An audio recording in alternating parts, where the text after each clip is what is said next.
السلام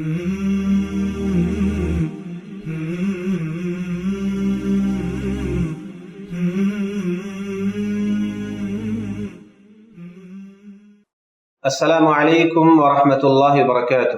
الحمد للہ رب العالمین والصلاة والسلام علی نبینا محمد وعلی آلہ واصحابہ اجمعین، اما بعد۔ اعوذ باللہ من الشیطان الرجیم، بسم اللہ الرحمن الرحیم، وما خلقت الجن والانس الا لیعبدون۔ رب اشرح لی صدری ویسر لی امری واحلل عقدۃ من لسانی یفقہوا قولی، رب زدنی علما۔ محترم مشاہدین و مشاہدات، دینی و اسلامی بھائی اور بہنوں، دا وے آف سلفیہ کی جانب سے جو کورس منعقد کیا گیا ہے خواتین کے احکام اور مسائل کے موضوع پر، اسی کورس کا یہ پہلا حصہ ہے جو میں آپ کے سامنے پیش کر رہا ہوں۔